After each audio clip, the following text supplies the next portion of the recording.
એક રાજ્યમાં જાજરમાન રાજાને તેના દરબારમાં આવેલા એક વિદેશી મહેમાને એક સુંદર પથ્થર ભેટમાં આપ્યું.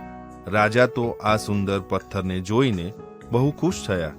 તેથી તેઓએ રાજ્યના મહાસચિવને આજ્ઞા કરી કે આ પથ્થરમાંથી કોઈ અદ્ભુત કલાકૃતિ બનાવવામાં આવે અને રાજ્યની મધ્યમાં તેને મૂકવામાં આવે.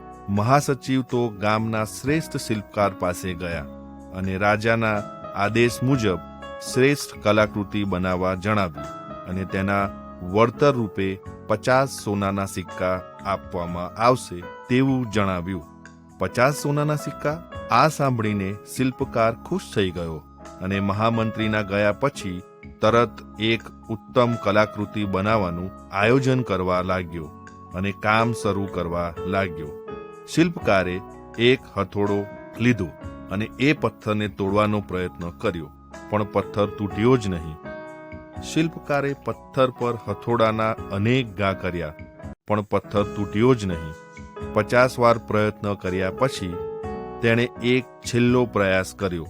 હથોડો ઊંચો કર્યો, પણ હથોડો મારતા પહેલા મનમાં વિચારવા લાગ્યો કે 50 વાર હથોડો માર્યો અને આ પથ્થર તૂટ્યો નહીં, તો હવે શું તૂટવાનું? આમ વિચારીને તેણે હાથ પાછો ખેંચી લીધો અને તે મહામંત્રી પાસે જઈને કહેવા લાગ્યો કે આ પથ્થરને તોડવો અશક્ય છે, તેથી હું કોઈ કૃતિ બનાવી શક્યો નહીં.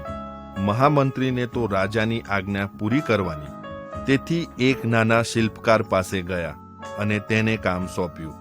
આ શિલ્પકારે મહામંત્રીની સામે જ બહુ જ સરળતાથી એક વારમાં એ પથ્થરને તોડ્યો અને અદ્ભુત કૃતિ બનાવી પણ નાખી.